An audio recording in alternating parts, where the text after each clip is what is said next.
All right. We should be live.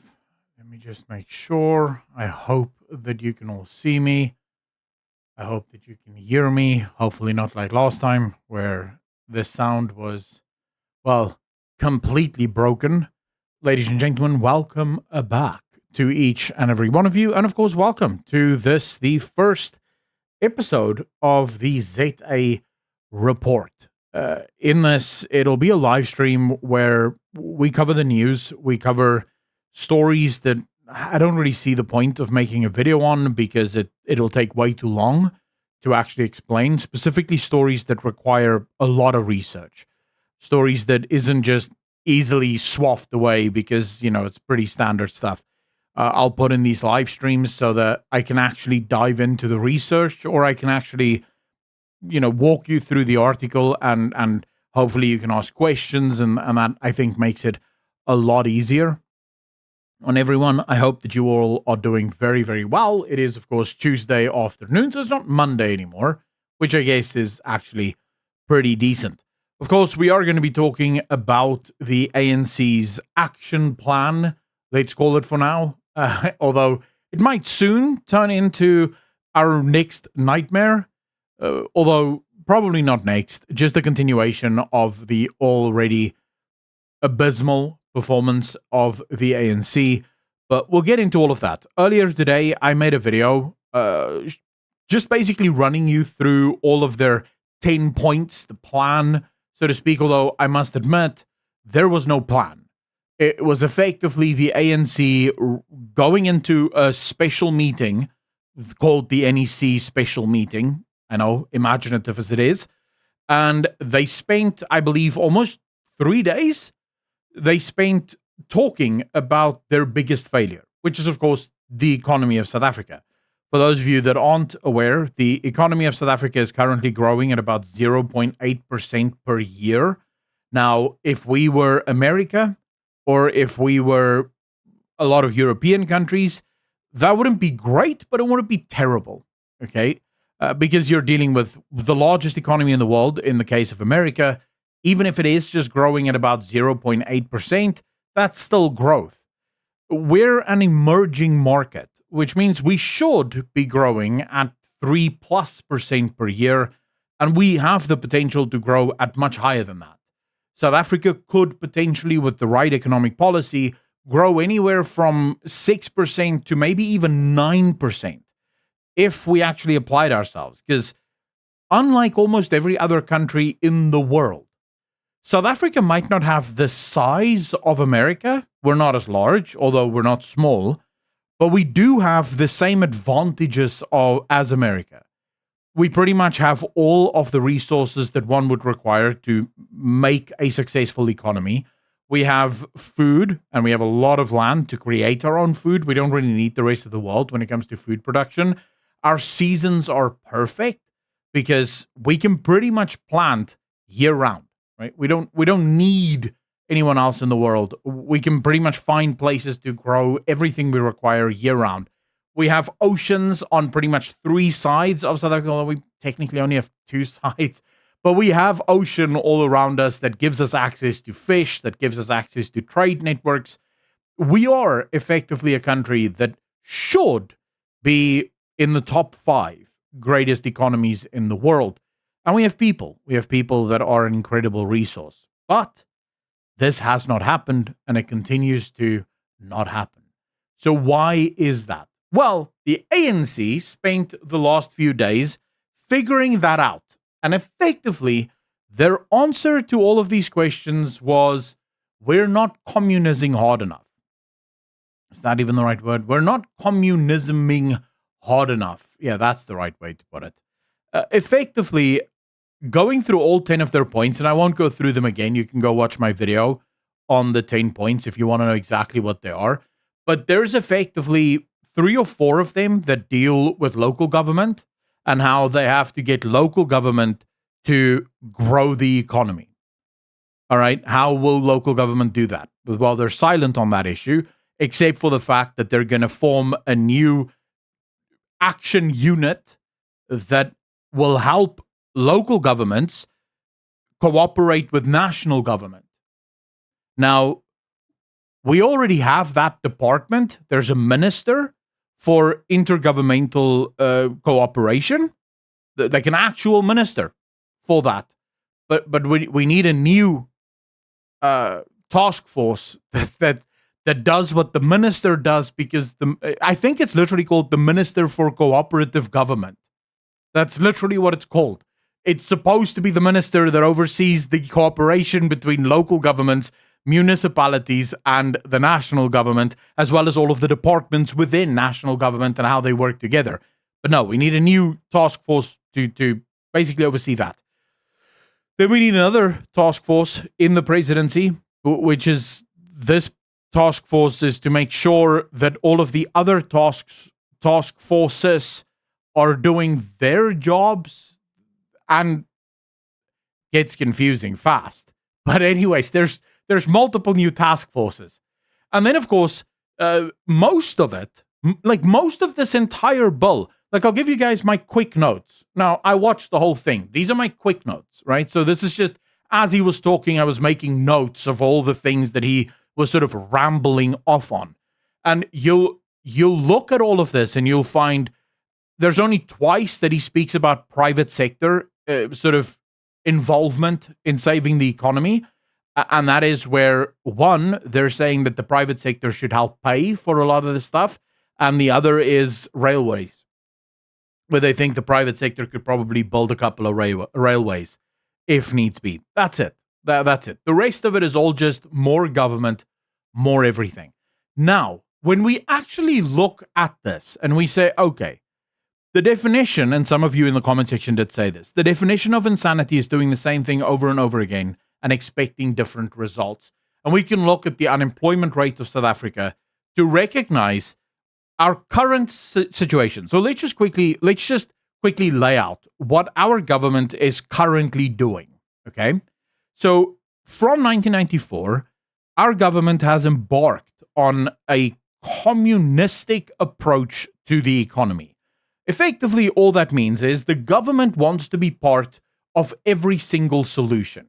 So they will not allow a solution within the country that they are not party to or maybe just solely responsible for.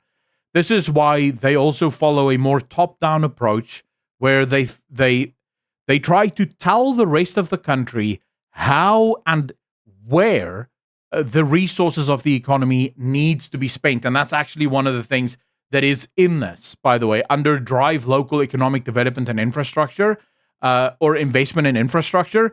Part of this is actually they want the national government to be able to tell local governments what to focus on. So you'll get one municipality that focuses on, say, building or making tires, and you'll have another municipality that focuses on making shirts, and another one focuses on making shoes. Effectively, the national government decides who focuses on what, right? If you look at the track record of the ANC, this is what you see. From 1994, we now have a worse unemployment rate in South Africa than what we had in 1994. We're on track by the end of this decade to have twice the amount of unemployed people in South Africa than what we had in 1994. And this, of course, is the official unemployment rate of South Africa. This is not the actual unemployment rate. You see, because governments around the world do this funny little thing where they go, well, actually, people who aren't looking for work, we're just going to exclude them. So you're unemployed as long as you're looking for work. You become, I don't know what, the second you stop looking for work. Then they go, wow, never mind, right? We won't even count you. So if you go by the actual unemployment rate, including people who don't look for work, it's actually much higher, right? We're closer to about 45% unemployment. And at that point, we're more than double, right? More than double from 1994. And all of this is a result of bad economic planning by the ANC. Now, some of you, the astute among you, might say, but hold on, Stefan. Since 1994, Nelson Mandela was pretty good on the economy. And he was. and you had Thabo Mbeki, who was pretty good on the economy, and he was. So why is it that if we go to 2007 on this chart, the unemployment rate is sort of unchanged? Well, there's a couple of reasons for that. The first is while Nelson Mandela and Thabo Mbeki were relatively good on the economy, they still weren't great. For this, we can look at this chart from the World Bank that actually shows you if you go from about 1994, you have 3.2% growth in 1994. At the height of Mandela, you will have 4.3% growth, but you'll see it goes up, it goes down. In 1998, Thabo Mbeki takes over, and we have 4.2% growth. It goes down to 2.7, up 3.7, 2.9 in 2003. And it actually looks like we're about to enter a bit of a golden age in South Africa towards the end here, right? 5.3 in 2005, 5.6 in 2006, and then 5.4 in 2007. Why is it coming down in 2007? This is where the country finds out that Thabo Mbeki will no longer be the president, and instead Jacob Zuma will become the president. Now, at the time, Jacob Zuma already had an air of corruption around him. Jacob Zuma was not viewed as a very good president or a very good person to become president, right? And so you see an absolute downfall in 2008 and then a massive shrinkage in 2009. But this wasn't actually because of Zuma. This had actually nothing to do with Zuma. This was the financial crash, right? All countries were struggling. The problem is that once we leave the financial crash, which in about 2010, most countries were starting to come out of the financial crash of the world, South Africa never actually recovers again. Not like all of the other countries. Because remember, we just had minus 1.5% growth in 2009. Then we have 3% growth, but you have to subtract the minus 1.5 from the 3. So we had about 1.5% growth. The next year, we go up to 3.2% growth. That's not terrible.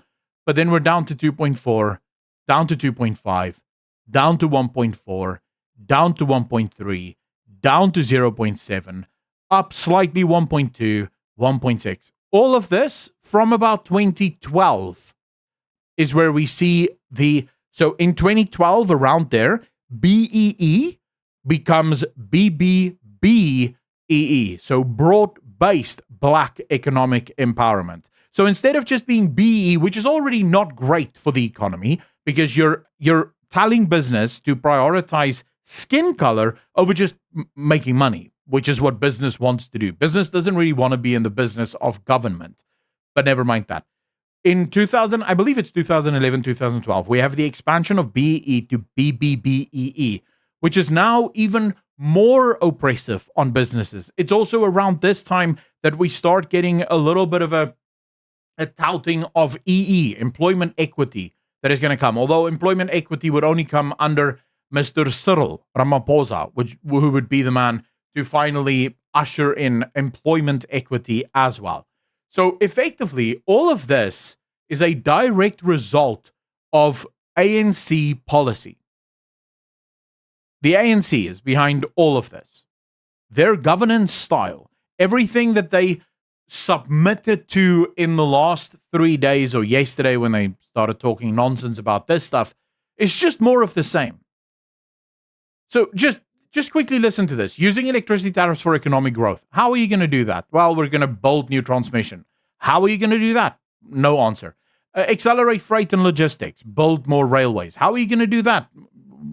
No idea. Rebuild chrome and manganese industries. How are you going to do that? Anyways, improve the capacity of the state to manage major projects. How are you going to do that? Well, we're going to make more government departments to help oversee all of the mega projects that we're going to be building with the state. Oh, okay. So basically what you've been doing since 1994, because by the way, just before this, I tried to do research on the actual amount of employees that work for the government. It's insane. There's over 1 million people currently in South Africa working for the government. The reason I hate that, and I hate that statistic, is because it's not actually the true statistic. You want to know why I say it's not the true statistic? How many people do we have currently on government government social security, where the government gives them a check every single month, 26 million. Are they not also government employees? They're being paid by the government. Yes, they're not actually doing any work for that money, and that is a story that we're going to be talking about a bit later today, but they are being paid by the government. So technically speaking, our country has gone in 1994, I believe we had something like 600,000 people working for the government or something to that effect. We have gone from that in 1994, under 1 million people, to now having over 27 million people working for the government. Ladies and gentlemen, that's nearly half of our country that works for our government. Half. And yes, I know economists will say, well, people who get subsidies or people who get handouts from the government aren't technically government employees, but they are. Why are they? Because the government cannot stop giving them money. Because right now, that's the only thing that allows this government to stay in power. If they stop giving money, the people will vote for someone that will promise to give them the money. It has now become a political football, and any party that even begins to tout that they're going to stop paying that will never get elected. That's why the DA has committed that they will continue to pay it. Even the Freedom Front Plus has committed that they will continue to pay it, because they all know there's no way to not pay it, right? Effectively, as you go through this list, there's not a single plan. It's called the economic plan of the NEC, but there's no plan. There's just a bunch of headlines. And none of these headlines actually mean anything, because all of these headlines we're already doing. None of this is new. It's just the same stuff said slightly differently, and this is where it's gotten us. In 2024, we had 0.6% growth. Why is that? See, and this is the thing that I can't wrap my head around. I don't understand why. I know the ANC are a bunch of communists, right? And this isn't like, for example, in the US, you'll have communists that say, oh, I'm not a communist, I'm a socialist, or I'm a democratic socialist, or whatever the hell other words they want to use for communism. This is actual communism. The ANC isn't afraid to admit that they're communist. They say so proudly. I understand that they're communists, but even the Chinese communists, people that our government looks up to, recognize that communism doesn't work. And so in 1994, they adapted and moved to state capitalism, which is effectively a nice way of saying, as long as you don't interfere with the government, we'll let you do whatever you want. Even the communists in China realize that communism doesn't really work, except South Africa is the one country on earth that keeps going, we'll show them. We'll prove to them that we can make communism work by doing ever more communist things. The biggest issue with this entire wage plan or the economic plan of the ANC is that there are a number of elements to that plan that will lead to you and I having to pay more.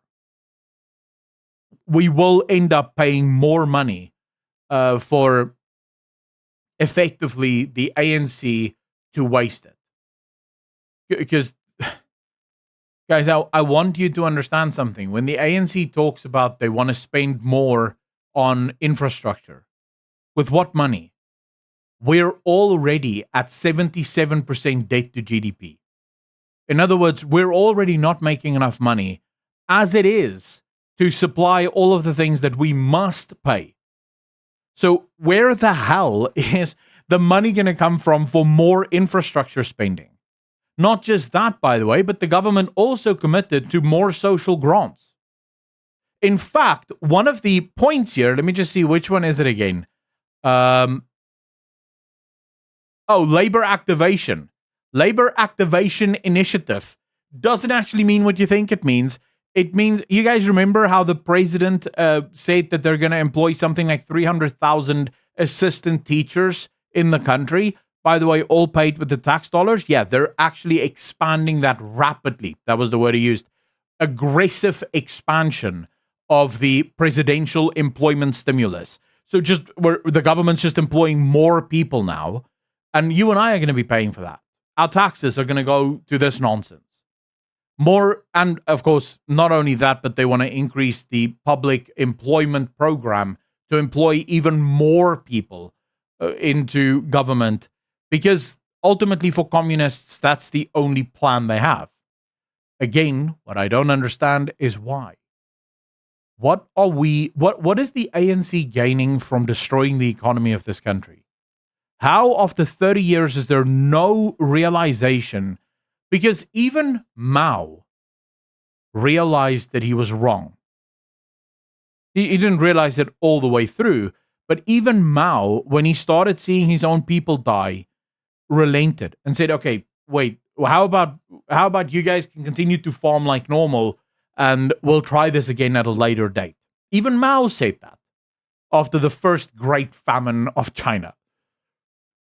Lenin actually relented on his communistic reforms after people started dying of hunger. Even Lenin walked it back and said, okay, wait, capitalism back until people can get food again. But we don't have any of that.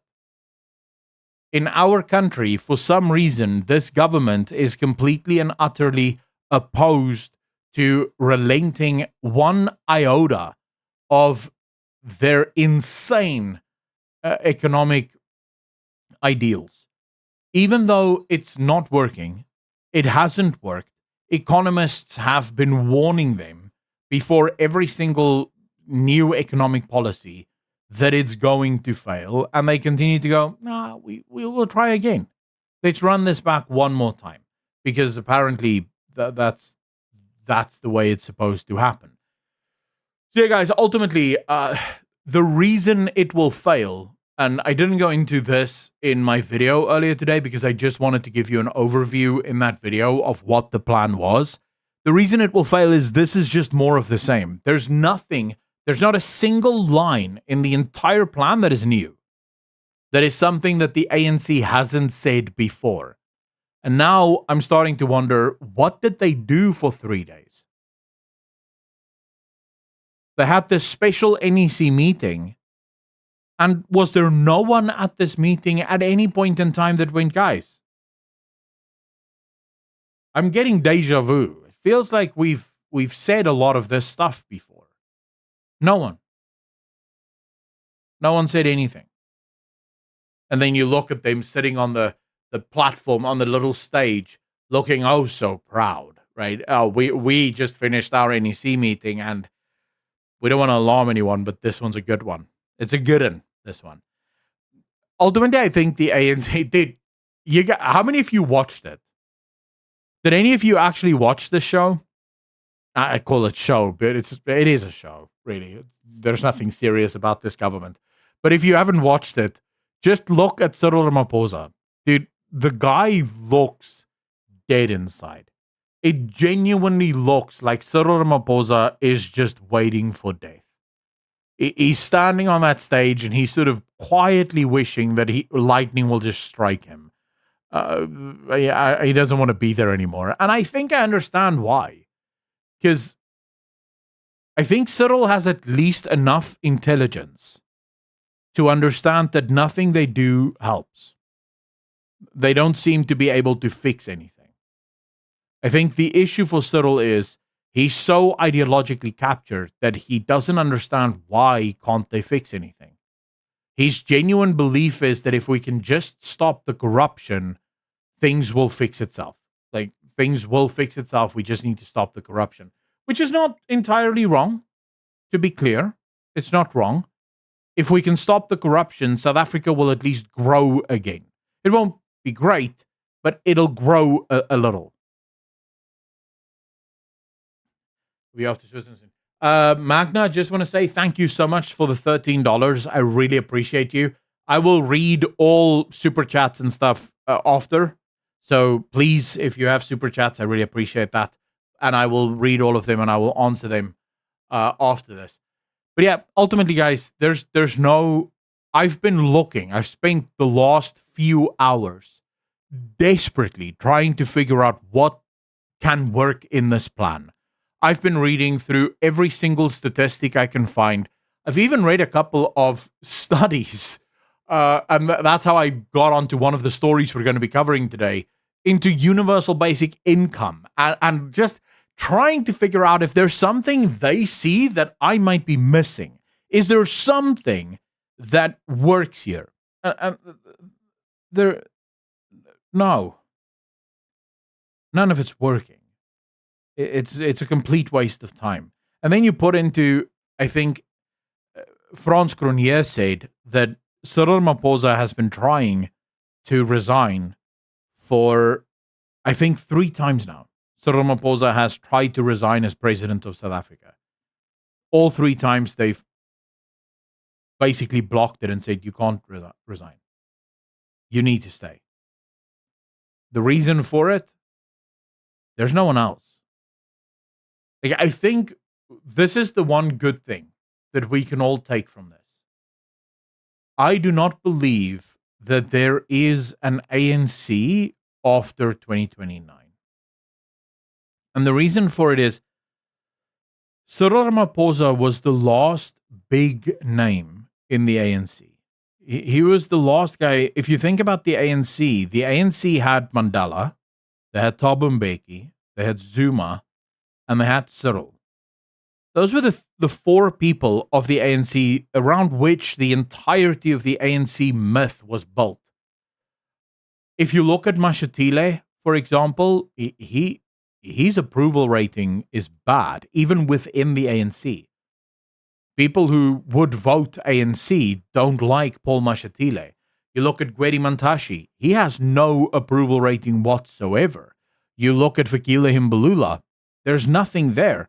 Even Naledi Pandor has a terrible approval rating within the ANC. So voters don't want to vote for anyone other than Cyril Ramaphosa.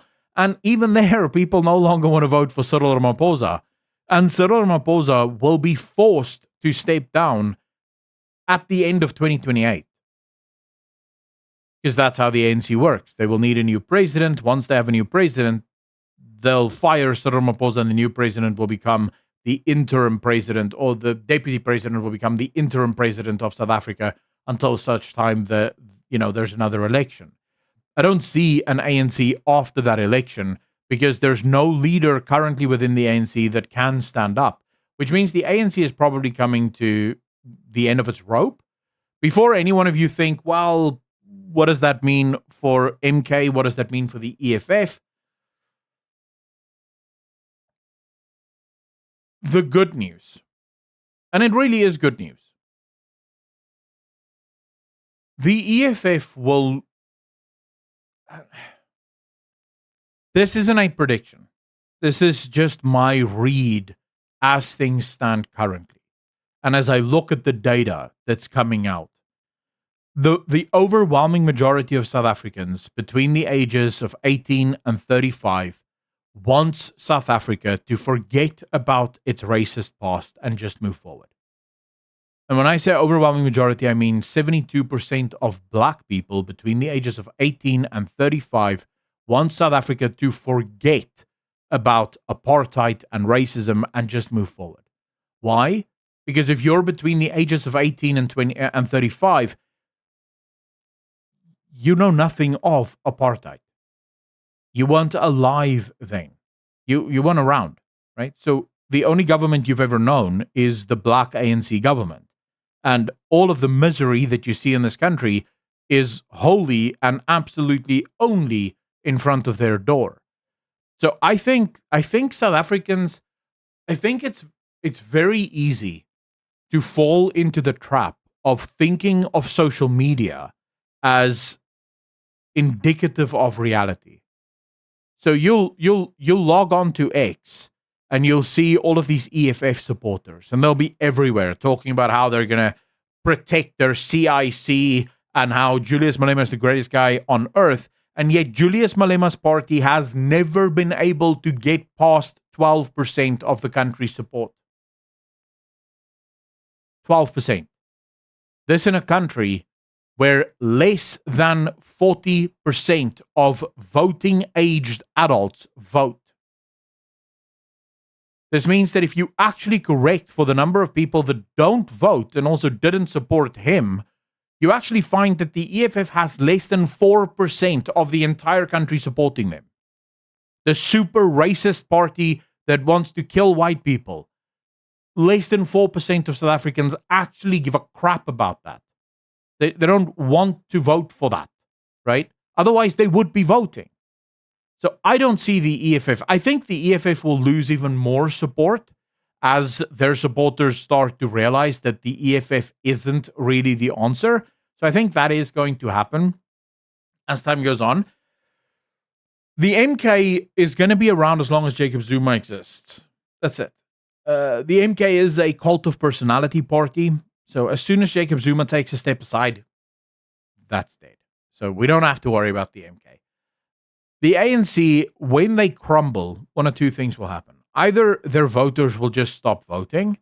Maybe new parties will pop up, like, for example, Musi Maimani's party now with Patricia de Lille, which 3 parties that no one gave a crap about just became one party that no one gives a crap about, which I think is all right. I think it's good, right? But I do think we're probably going to see more consolidation in the future of parties that want to sort of do race baiting. I can see Herman Mashaba getting in bed with Julius Malema at some point, because Herman Mashaba has been doing his absolute best to race bait the living hell out of South Africans. So, I think that could happen. But we'll see. I don't know if the DA is the answer. I don't think so. I think there's severe problems with the DA, especially with the way the GNU has been going. I personally think the DA needs to start thinking about pulling out, especially, and this should be mentioned, just the final thing before we move on to the next story. This new economic plan, you guys will be happy to know, none of the GNU partners had any say in it. All of the parties within the GNU, none of them were notified of this. None of them were asked, what do you guys think? Where should we go? None of that. So yeah, the ANC still doesn't play well with others. Then, next story. Interesting one. Very interesting one. So, Lieutenant General Mkhanazi was supposed to testify in front of the Parliament's ad hoc committee today. So it started today. But there's an interesting thing. Now, I've been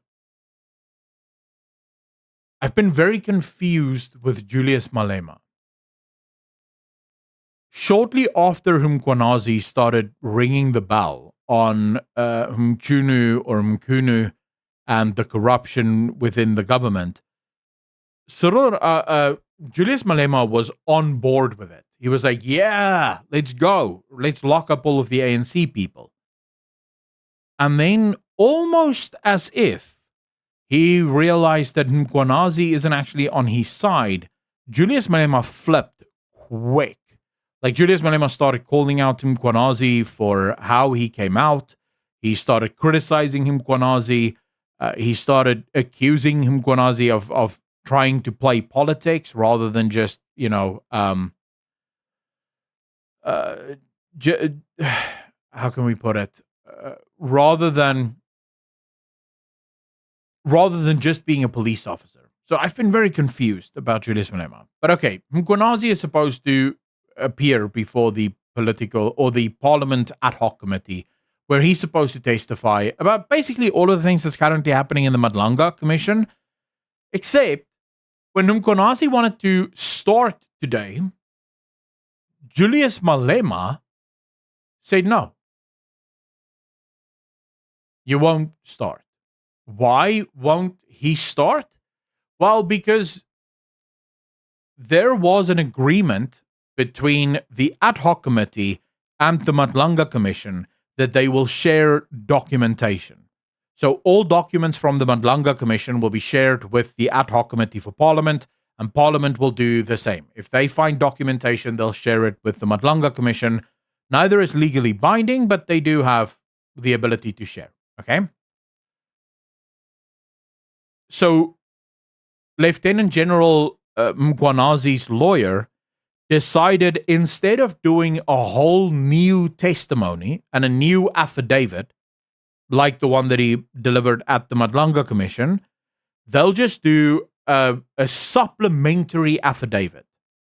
So just extra things that they didn't say at the Madlanga Commission that they'll now say to the Parliament Ad Hoc Committee.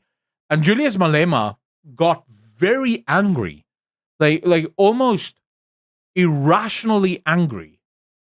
He said stuff like, and therefore General Mkhanazi is not proper before us. We are not a junior of the commission. Even after Mkhanazi's lawyer explained that you guys said they're going to share documents, so why can't you just get my affidavit from, get it from the Madlanga Commission, or you should already have it, right? Julius Malema then got angry at Arendse, Mkhanazi's lawyer, and asked that Arendse be kicked out of Parliament or out of the ad hoc committee. So Julius Malema, when you actually read through this, there's two people, or two groups, I should say, that have tried very hard to stop Mkhanazi from speaking. Malema and the MK. It says here, Malema was backed up by MK MPs David Skusana and Sibonelu Nomvalu.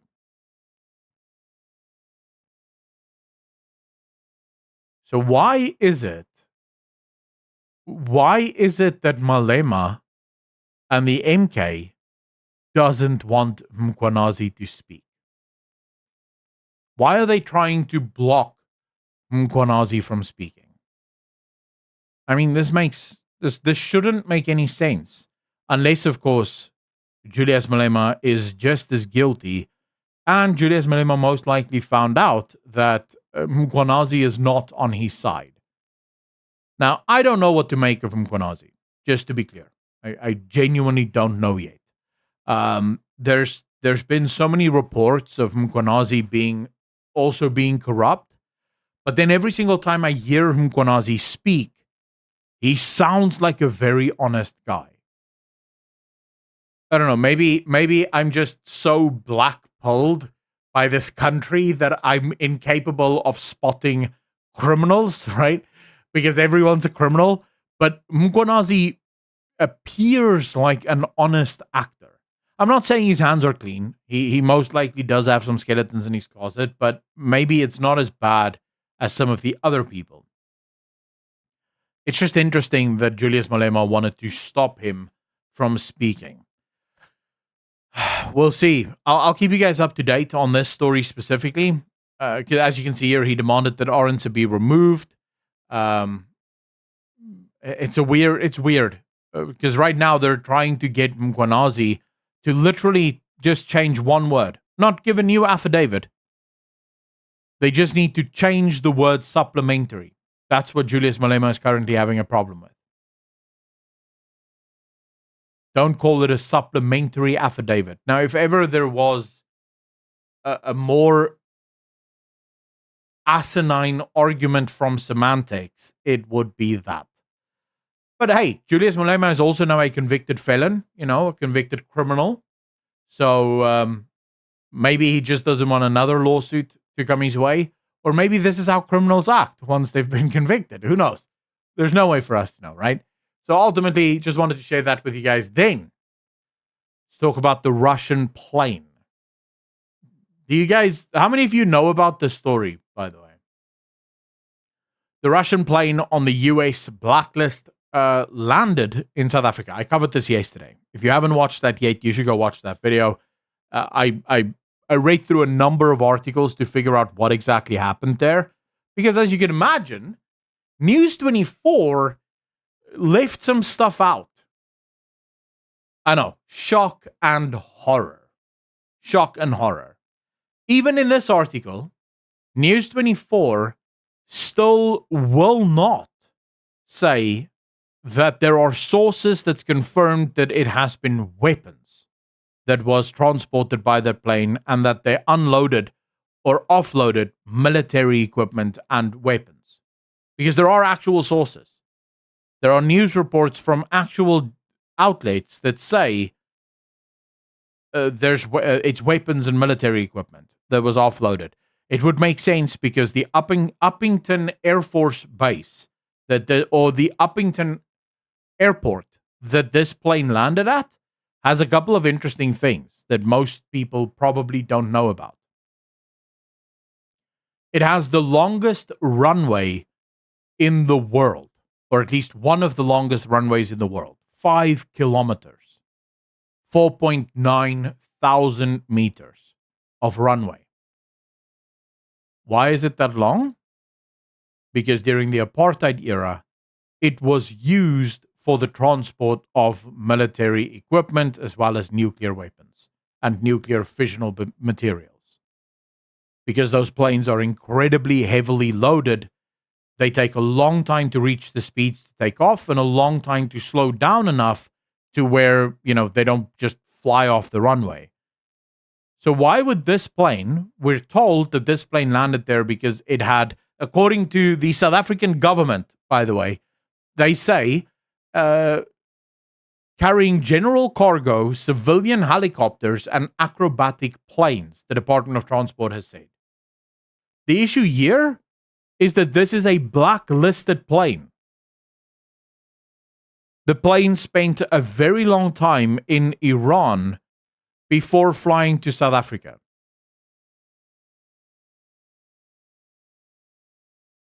What's going on here? According to our government, it's nothing. Nothing to see or nothing to worry about. My question, who's these weapons for?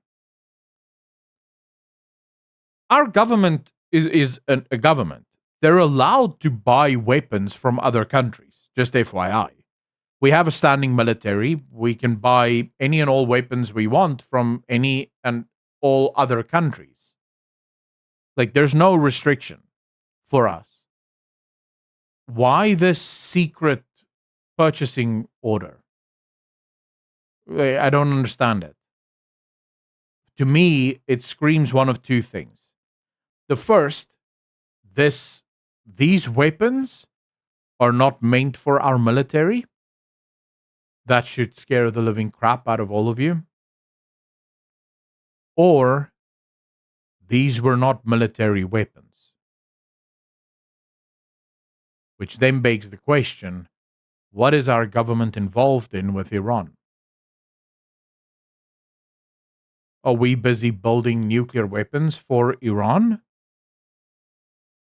Because Iran has all the eyes on them. The entire world is looking at Iran. What's going on? None of this makes any sense. If it was helicopters and acrobatic planes and general goods, it would be declared because there's nothing wrong with that. You're allowed to buy helicopters and general cargo and acrobatic planes. Why wasn't it declared? Why is the local company that paid for everything, unnamed as of yet? I can't find a single argument or a single newspaper that can tell me what the name of the local company is that paid all of their bills. Refueling costs, everything was covered by a local company here. Yet I can't find the name of that local company. Why all of the secrecy around this particular plane? And then, of course, we go back to, was this 2021, 2021, 2022, with the military warship that docked in Simonstown? Also from Russia, also blacklisted, not allowed to be here, and yet it was here. At the time, again, none of us knew what was on that ship or what that ship left with. But luckily, for those of you that don't know, the ANC investigated the matter and they found that there was nothing wrong, nothing untoward or illegal happened with that ship. Which, I don't know about you guys, but that makes me sleep better. Knowing that the ANC investigated themselves and found nothing wrong. I believe it. Just immediately, I'm like, oh, well, yeah, that explains it. This is now twice that we've been visited by either military vehicles from Russia or from vehicles that are linked to Russian military. And there's no explanation for why this happened. And every single time it happens under cloak and dagger circumstances. I don't know what South Africa is playing at, but there are big problems with this, right? If the world, for even a moment, starts to think that South Africa is building bombs on behalf of Iran, or South Africa is applying arms to Russia or to Iran, we will find ourselves with sanctions coming out the wazoo. And this time, not just from mean Uncle Donald Trump. This time, Europe will sanction the living crap out of us. Why? Because Europe is currently fighting Putin in Ukraine. The last thing Europe will stand for is South Africa helping Russia. And no one will stand for South Africa helping Iran. So what is our government up to? What is this game? Right? Because none of this actually makes sense to me. I'm sorry, I don't understand it. I don't understand it. We hired military based in the Western Cape. People, we need to stand up. So, turning point, I'm not worried about military coups or far-right groups. And the reason for it is most of these groups are thrill seekers. It's people that's just making a lot of noise. The South African people, the public of South Africa, it's an interesting thing about South Africans that I'm not yet sure why. I don't understand this yet. We're not actually a very revolutionary people. I know it sounds crazy. I know it sounds crazy. Because you might think, well, the history of South Africa, the ANC, but the majority of black people weren't involved in revolution. The ANC was involved in revolution, and, apartheid was evil. There's nothing wrong with that. The majority of black people weren't involved in the revolution. As a country, we're not a very revolutionary people. If we were, there would have been revolt already. And yet, we don't see revolution. Instead, we see a number of people just sort of tap out. And go, who cares? Nothing's going to change. Let it be. Which is interesting. We'll see if that changes. It might, right? Anything can happen. But it is just interesting to me that most people in South Africa don't care. And the groups that do care, I know there's a couple of people that, like the Suidlanders, who dream of, I don't want to say they dream of the race wars, but I've heard some of their arguments, and it sounds like a group that wouldn't mind. Let's put it that way. And I'm hoping that I can do at least my part in stopping that nonsense from happening, because I don't want race wars in this country. I don't even think that what will happen in South Africa will be a race war. I know there's plenty of EFF members that think there's going to be a point where they're going to kill all the white people. But the truth is, I think if you actually went and because guys, maybe this is just me living in Cape Town, and maybe this isn't indicative of the rest of the country, but I don't find when I leave my house the hatred that the online South Africa seems to represent. Most people I meet outside my online bubble are super nice, just living their lives, trying to make ends meet, working hard. They don't look like people that want to kill me. They don't look like people that want to start wars or start revolutions. So I genuinely do think that if the EFF were to get their dream and this revolution starts, they'll find that most South Africans aren't on board. Most South Africans will not join the EFF. Instead, I believe it will be a war between good and evil, with the evil people wanting to oppress the rest of us and the rest of us standing up and saying, nah, we're good, man. We don't want to be oppressed anymore. So I think that's ultimately what we need to look out for, because that, I think, is what's going to happen, is far more likely to happen in our country.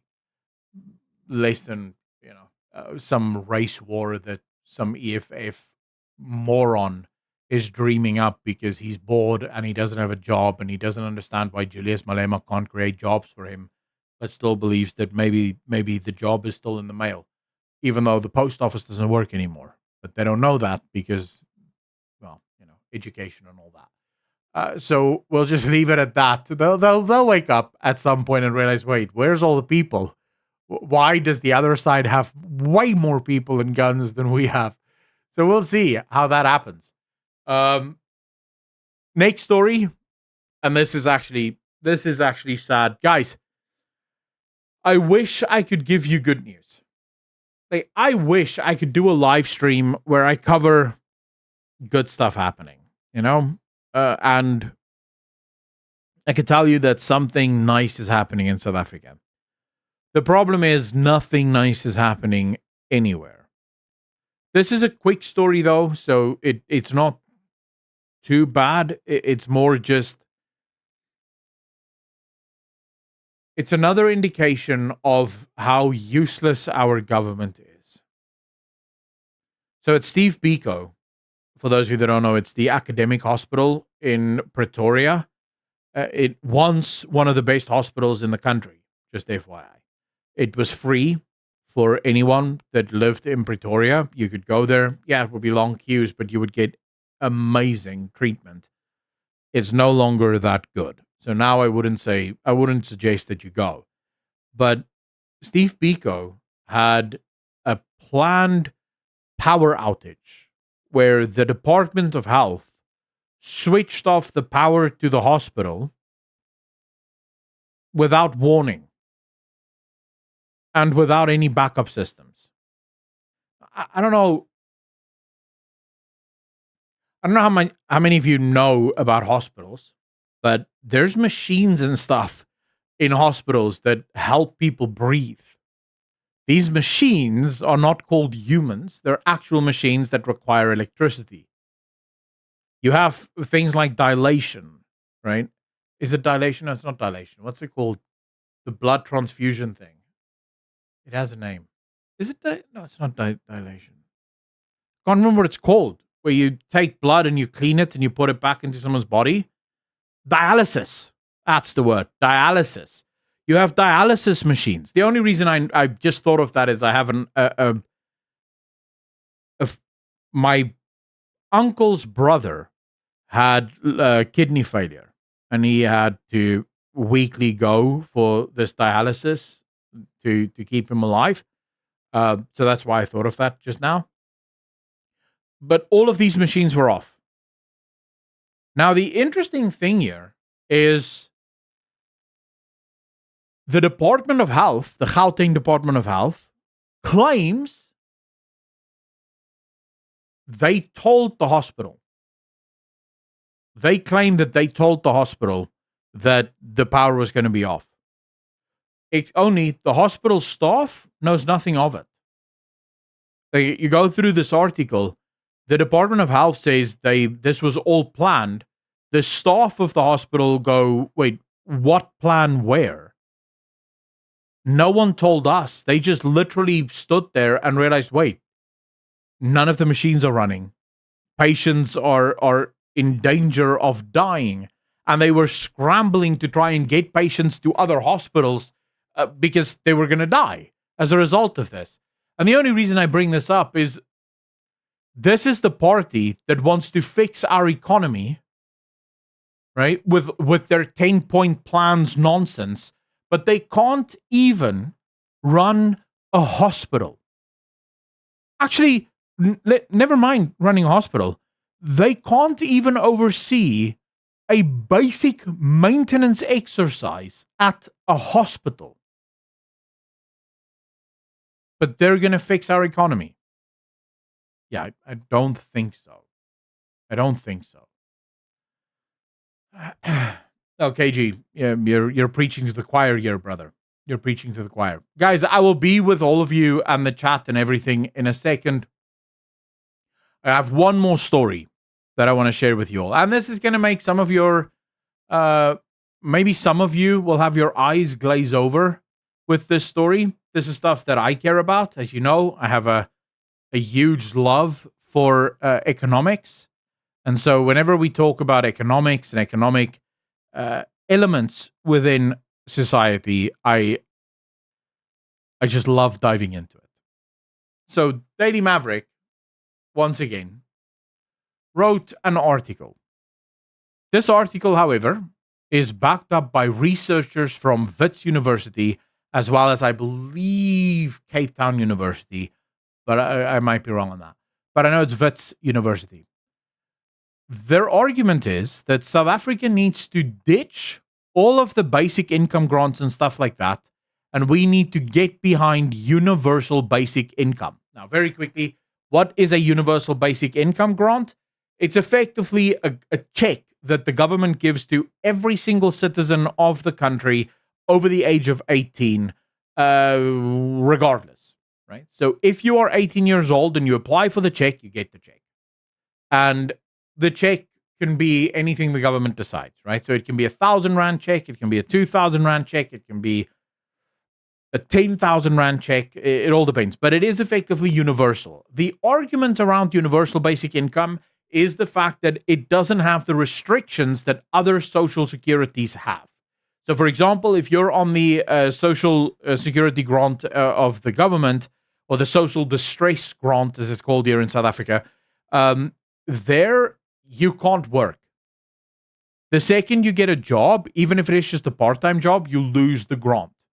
So effectively, you marry the government and the government takes care of you, or you have to go find your own employment. So the argument is that if you give people a universal basic income grant, they will be free to pursue their own dreams. And they actually make the argument in this article, right? So Mabi's reality, Mabi, by the way, is an activist who went on SRD, the SRD grant, the social relief grant or whatever.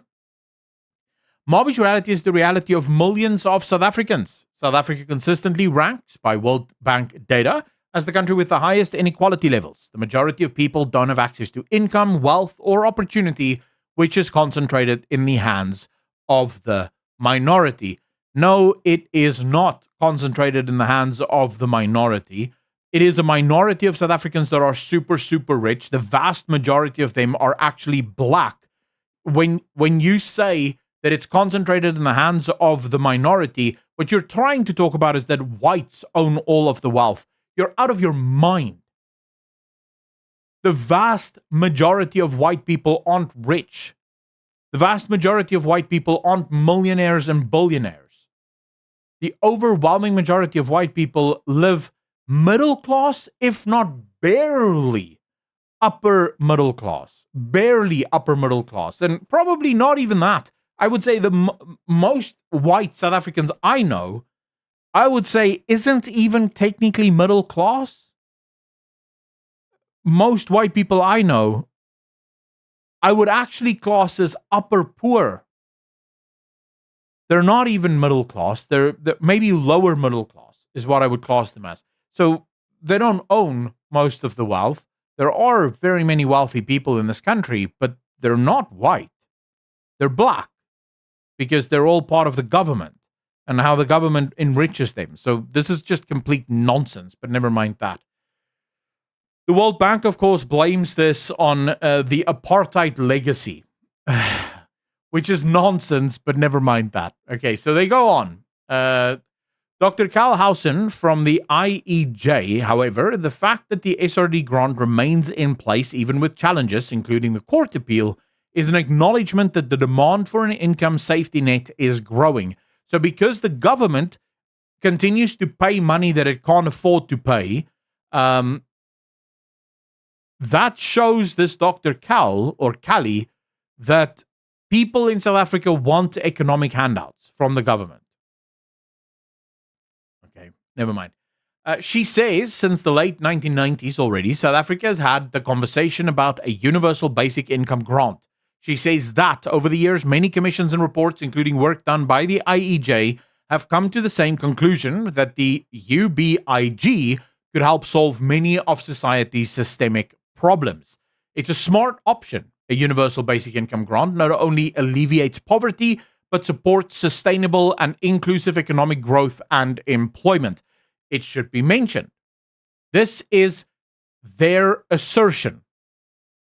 I'll show you in a second why none of that is proven, and in fact, the opposite is true.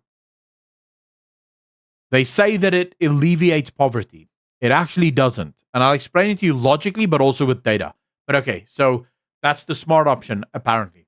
Go on to say, basic income grants have been trialed in many countries, but not yet implemented as policy in a single one. But where it has been tested, it has been found to have a wide-ranging positive impact. This includes a reduction in crime, improvement in health outcomes, improving chances of finding employment, bolstering social cohesion, and allowing people to be part of the transition to renewable energies, which is essential to respond to the pressing climate crisis that disproportionately affects poorer nations and communities. Now, I've actually read through the tasted bit that they say there, right? You click on this tasted bit, you can actually download their papers. So I did actually do that. And it doesn't actually show any of that. It doesn't show any of that. In the countries where it has been tested, the results have gone from statistically insignificant to actually negative. And here's why. The people that the UBI has been tested on are people who are already on welfare. Like almost all of these economic studies that are done on a universal basic income are done on people who are already living on government grants. So when these people who were living on government grants now go on a universal basic income grant, that means that they can now find a job. It turns out that some of them who had always wanted to work but weren't capable of working do go and find a job. Except when they actually look at the long-term effects of it, they find that it is a small percentage of people who actually go out and find work as a result of the UBI. In fact, what they see is that the overwhelming majority of people who go on UBI start to work less. Not more, less. And they actually, there's actual, so this paper, for example, actually breaks it down quite nicely. The 5 researchers who published the paper tracked 1,000 people in Illinois and Texas over 3 years who were given $1,000 monthly gifts from a nonprofit that funded the study. The average household income for the study's participants was about $29,000 in 2019, so the monthly payments amounted to about a 40% increase in their incomes. Relative to a control group of 2,000 people who received just $50 a month, the participants in the UBI group were less productive and no more likely to pursue better jobs or start businesses, the researchers found. They also reported no significant effects on investment in human capital due to the monthly payments. Participants receiving the $1,000 monthly payments saw their income fall by about $1,500 per year. I want you to listen to what they're saying here. All of these people were chosen because they were earning about $29,000 per year. Now they were given another $1,000 per month extra on top of that. That's another $12,000 that they would now receive on top of it. So they would go from $29,000 to $41,000 per year that they would now get from the government, right? Well, some from the nonprofit that's now acting as the government and some just from their jobs. Except what they found was that instead of these people going to $41,000 per year, they went down to $27,500 per year. So these people didn't use the $1,000 a month that they got as extra money. They just stopped working for the rest of it and instead just got the free money, right? And they find that across the board. Due to the 2 percentage point decrease in labor market participation and the fact that participants worked about 1.3 hours less per week than the members of the control group. So people who just got $50 a month, nothing changed. They just kept doing, right? Just kept working because $50 is almost nothing. But they do actually find that it turns out for every $1 that you give someone, they will stop doing roughly 20% worth of work. For every $1 you give them, they'll do less and less work as a result of that. So this is what the actual studies show, just FYI.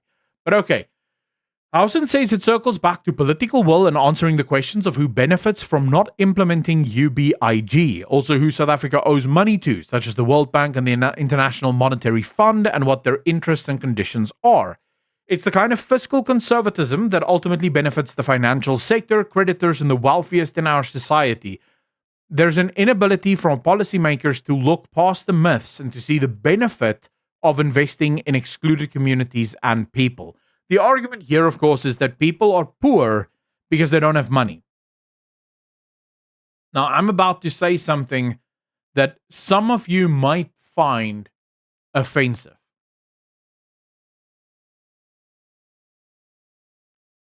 The overwhelming majority of poor people in this world are not poor because they don't have money. They're poor because they will always be poor. Because their mindset is one of blaming others for their own realities, rather than taking it on themselves and trying to fix it themselves. South Africa is the perfect example of this.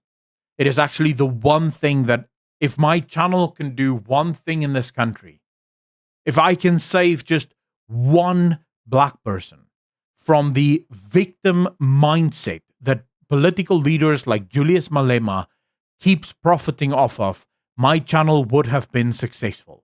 And I would consider my channel to be a glorious success. Because a victim mindset ensures that you will never fix your reality. Because you're a victim. You will blame everyone else. Is it true that apartheid was evil and kept black people back? Yes, 100% true. But it is also true that by trying to use apartheid in order to fix it, you will not fix it. And the reason? Because your mind isn't free. In your mind, you are a victim. And guess what? Victims can't conquer. Victims can't win. Victims need saviors. So that's the only thing a victim has, is someone needs to save them. And that's the issue. And someone like Julius Malema capitalizes on that. Because that is amazing.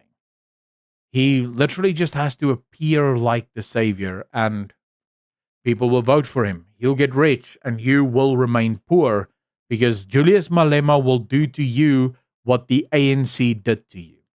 The ANC were the people who started the victim mentality in South Africa.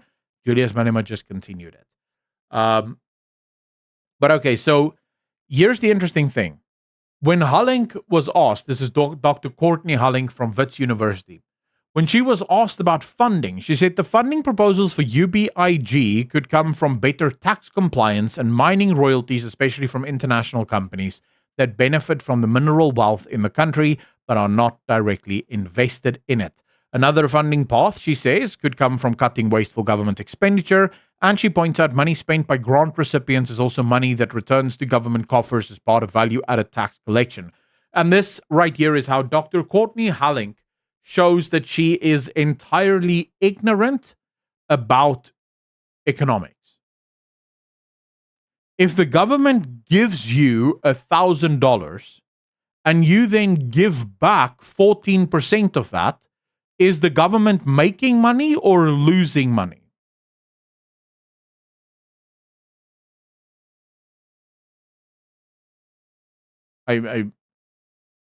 This should be obvious to anyone with half a brain.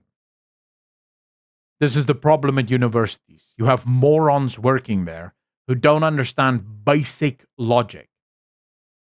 The government giving $1,000 to every person, or 1,000 rand in this country to every person in this country, has to come from somewhere. Someone has to pay it. You see, and this is the big problem with UBIG. Money doesn't fall from the sky. Money comes from taxpayers. For every 1,000 rand that you want to give to a South African, you have to take that money from a taxpayer.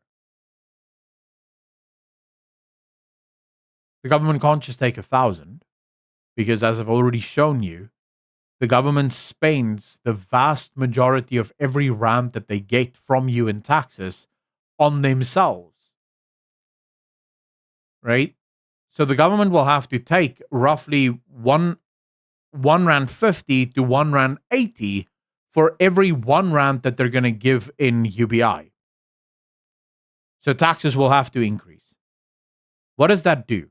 Does it create wealth, or does it simply steal wealth?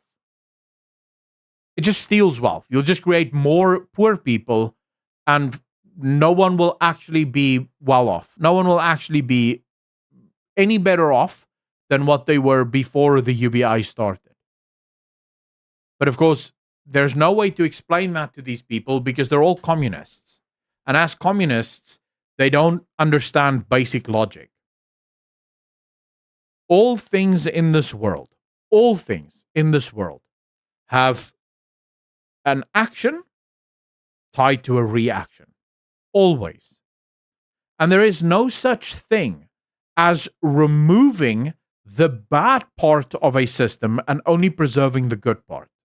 I saw someone today on X say capitalism is believing that some people might be rich and some people will be poor. Communism is believing that everyone should be poor, but socialism is believing that some people might be rich, but no one should be poor. Now, if you spend 5 seconds thinking about that, you realize the flaw in the argument. If you're going to allow one extreme, i.e. rich people, and you're going to try and stop the other extreme, i.e. poor people, you're going to destroy the system. Because all systems require an equilibrium, a balance of sorts. If there's going to be some rich people, there must be some poor people. That's the only way it balances out. Because the only way for you to make sure that there are no poor people is for you to make sure that there are no rich people. And every single system that has ever tried that has managed to make everyone equally poor. Why? Because humans cannot live in utopia. Utopia is a system that can only be operated and governed by God. And we're told in the Bible that the new Jerusalem will come. That will be utopia, where God will be the ruler of that city. But prior to that, we're stuck with humans. And humans are flawed. We make mistakes, we steal, we're corrupt, we lie. And every single time you have a system dreamt up and run by humans, it'll be corrupt. People will steal, people will lie, people will enrich themselves at the expense of other people. That's just how it is. There's no way around it. There's no way to fix that system. Because we're not perfect. Because we're not perfect, every system we dream up isn't going to be perfect. So when you have these people like these researchers who dream of creating the perfect system, in their quest for utopia, they'll leave behind them millions and millions of bodies. Because that's really the only way to get to utopia, is kill all the people that stand in your way. until you realize that you're the person standing in your way. And that's life. That's life. Anyways, very quickly, once again, Magna, thank you so much for the $13. I truly appreciate you. Thank you, thank you, thank you. Independent journalism rocks. Keep up the good work, sir. Thank you so much, Magna. It's good that you say that because News 24 and Daily Maverick doesn't think that. I was actually going to cover a story, but I decided against it because it felt a little, self-aggrandizing. But there's a story on Daily Maverick as well today about how online podcasters and content creators are fueling conspiracy theories, and people should return to based journalism, or fact-based journalism, I should say. Based would be a stretch. And of course, the argument there is none of them seem to go back to why people started listening to people like me. If News 24 and Daily Maverick actually did their jobs and actually covered the news honestly and without bias, people wouldn't be here. Why would you come listen to me when you could just go to the people with the resources? Because I don't have researchers yet. It's part of what I'm trying to do. One of the reasons I'm asking you guys to become members at the end of every single video is that money will go directly to hiring researchers. And ultimately, the plan is to get actual investigative journalists on my team that I can send out and I can go, okay, we have a story about corruption that's happening in the government. Go and check. Go figure out what the hell is going on there, right? Because I don't want to be one of those guys that just follow the newspapers and read 5 different newspapers to get the actual story. I'd like to be able to get the story myself and tell you guys, this is the story, right? So that's one of the things I'm working towards. But why are you here? Why do you watch my videos instead of just reading News 24? It's because I actually do have the time to read News 24, Daily Maverick, City Press, a bunch of other newspapers to figure out in the sea of all of these papers, what is the actual truth? Because most of you don't have that time, right? Let's be real. I know back when I was doing other things, I didn't have that time. Who the hell's going to have time to spend an hour reading one story? That's insane, right? So most people would just sort of read whatever the paper says. So now you trust me to do that. And I try to do that every single time. I try to take it seriously. But, they don't understand that, of course. Orange Man bad. Keep it up, Stephen. Hey, Matthew, thank you so much for the 14 rand. Really appreciate you, sir. Thank you, thank you, thank you. You're far too kind. Far too kind, sir. Okay, ladies and gentlemen, what do you think of the stories we covered today? Let's get some thoughts from chat. Let's get some of your thoughts, ladies and gentlemen. Review mainstream media outlets report the truth. Storm, you're not wrong. Say more about them than about you just means their credibility is crumbling. Johan, I actually think that's very true. I think that there's a number of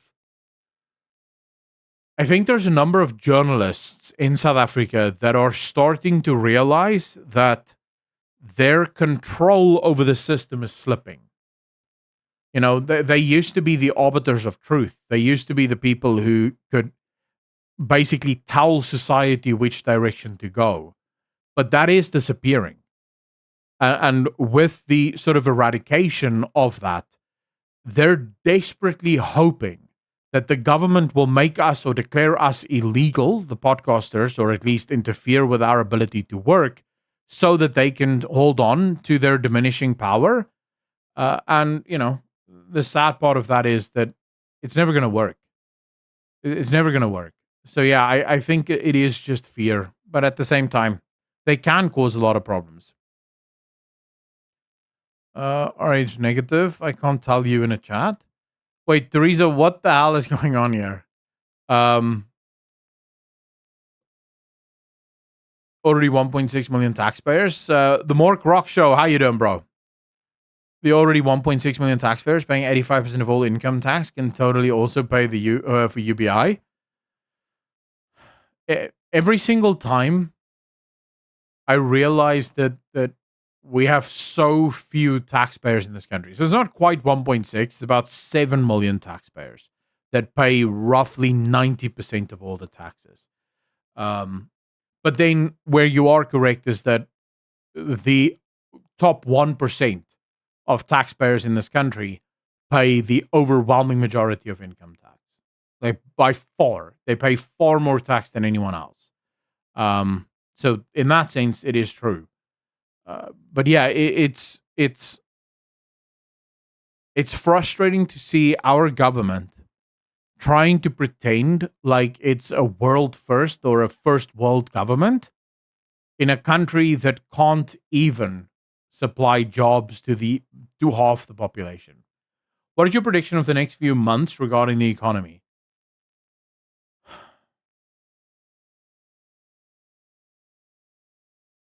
Months is hard, Matthew. So economies don't work in months. If you want to know what's going to happen in an economy, I can't make short-term predictions. I can make long-term predictions. So I can tell you what's going to happen probably in the next 5 years or in the next 10 years. But if you ask me what's going to happen in the next month, that's almost impossible to answer. And the reason for it is almost all things that a country does, almost all, there are exceptions, but almost all things that a country does will take anywhere from 18 months all the way up to 48 months just to start showing in the economy. So a government can make a decision now, and in 2 years from now, unemployment rises by 2%. Right? And everyone's going, wow, why is unemployment rising? But it's because of a decision that was made 2 years ago. But that decision is only now starting to bear fruit. And that's because economies are super large. So they move very slowly. They turn slow. Think of a massive ship, right? If you want to turn a motorboat, you can just go anywhere. But if you want to turn an economy, it's like turning one of those those massive cargo ships. It takes a long time for that ship to change direction. Sort of economies. So small moves can take very long to play out. If all things remain as is in South Africa, though, 5 years from now, South Africa will be in actual negative growth. That's my prediction. Actual negative growth. And by that, I don't mean what we currently have, because we are already in negative growth in South Africa. If you take our economic growth, which is about 0.7, and you include in that our population growth, which is about 1.6, that's negative. Your economic growth should at least be the same as your population growth, because the economy should keep track with the amount of people you're adding to your country. If your economy is growing at a slower rate than the people that's being added to it, you're eventually going to run into a severe problem, right? Where you're just going to have so many people that require access to the economy, but such a small economy that not everyone can have access to it. So we're already in negative growth. But I think we're headed towards a point where the downward trajectory of our economy will become irreversible. And I think that will play itself out within the next 2 to 3 years, where we will eventually just go over the cliff. With the added pressure of tariffs, we now see countries like, or areas, economic areas like Europe, economic areas like America, like even Canada, they're starting to, look, here's the best answer I can give you for why South Africa's economy will die soon. Within the next 5 years, we will see absolute reversal of trends. We have a government that still believes that globalization is alive in a world where every single country has finally realized that globalization is dead. Listen to the speech that Cyril Ramaphosa made. I know most of you won't do this because no one wants to listen to that asshole speak. But if you listen to his speech, there's a point here where he speaks about this acceleration of the diversification of trade partners. And in that, he speaks about more cooperation between African nations, as well as more cooperation between BRICS countries and more cooperation between non-BRICS nations that also want to cooperate in trade. The issue? Africa is dirt poor. There's nothing to trade there. Even if we wanted to, Africa wouldn't even be able to pick up about 3% of all of the goods that we make because they're so incredibly poor. So Africa is a non-starter. You may as well pretend like Africa doesn't exist when it comes to economics or trade. So Africa is a non-starter. The BRICS nations are all starting to look inward. All of them are starting to look towards themselves. China has started to look towards themselves. Russia has started to look towards themselves. India has started to look towards themselves because they're all coming to the realization that globalization is over. There is no more globalization. The second America closed its markets, globalization ended. Because the whole world was selling all of their goods to America. If America is not buying the goods, who's buying it? There's no one else. There's no other market in the world that can consume the way that Americans consume. And now that America is closed for business, all of these nations are starting to realize, well, damn it. Big problemo, right? So South Africa finds itself there in a very hard spot. The BRICS nations aren't going to be interested in globalization because there's nothing to be gained from globalization. They're looking for partners outside the BRICS nations that want to cooperate in trade. No one wants to cooperate in trade right now. Every country in the world is focused on one thing. Is there a possibility for me to sell stuff to America? And if not, what can I do to stop the bleeding in my country? Again, South Africa is a country with 27 million people on social grants and an unemployment rate, real unemployment rate of 45%. How many people do you think have money to buy washing machines or buy smartwatches or buy mobile phones? Not a lot. So even if we wanted to, there's not much we can offer any other nation. It makes no difference. So effectively, our government is caught in a world that it does not understand. This is the same reason why our government keeps talking about land, why Julius Malema keeps talking about land. And now we need land because that's apparently going to save us. The modern economy isn't based on land. The modern economy is based on services. Almost all economic activity happens on a computer. And you don't need a lot of land for a computer. You just need a computer and a power outlet. If you don't believe me, how many townships are there in South Africa? Does anyone know? What are townships built on? Land. Why are the people in the townships not rich then? If land makes you rich, why are the people living on land in townships not rich? I mean, it's their land. No one can kick them off it. The government protects their right to be there. Technically speaking, they should be rich, no? Because they have that land. It's theirs. They can do whatever they want there. Land doesn't make you rich. Land doesn't mean crap. Even if it was farming land. Although all land is farming land technically. But even if it was farming land, you won't be rich because of it.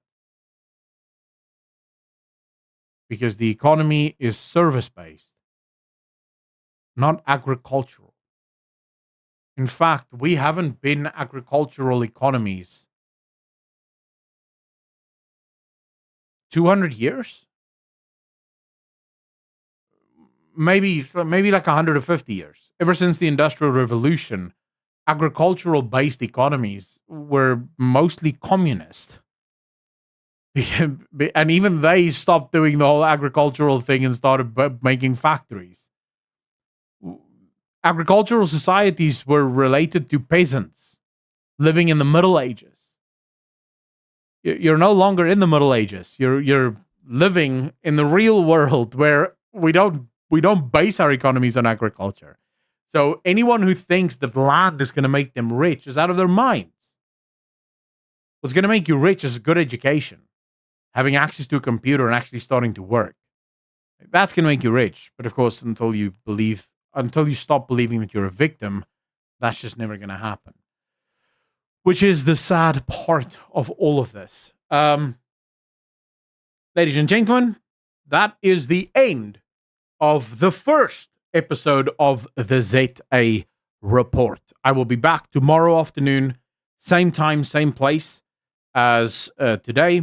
I'll try and do it every single day at 2 to 4, or probably not every single day, but Tuesdays to Fridays. No, Tuesdays, Wednesdays, and Fridays. So 3 days a week. Right now, Thursdays is very busy because I have another podcast that I do on a Thursday. So that means I won't be able to do it on Thursdays. And then Mondays are very busy because I'm sort of trying to get all of the videos out over the weekend. So I will be doing this show Tuesdays, Wednesdays, and Fridays. Fridays we'll probably do a bit more of a Q&A.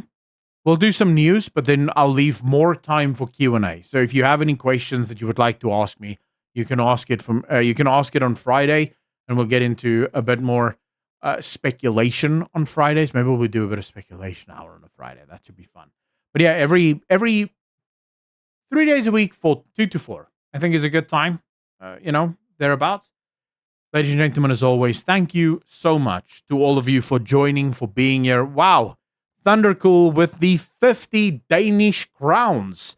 I really appreciate you, sir. Thank you, thank you, thank you. Is South Africa going to be affected by chat control? Also, what do you think of the new Japanese Prime Minister? Thundercool, I'll give you a quick answer on that one. I love the new Japanese Prime Minister. Love her. She is amazing. She makes me sort of think of like she's my second spirit animal. If Ron Swanson from Parks and Recreation is my first spirit animal, then she's my second. Dude, I love her.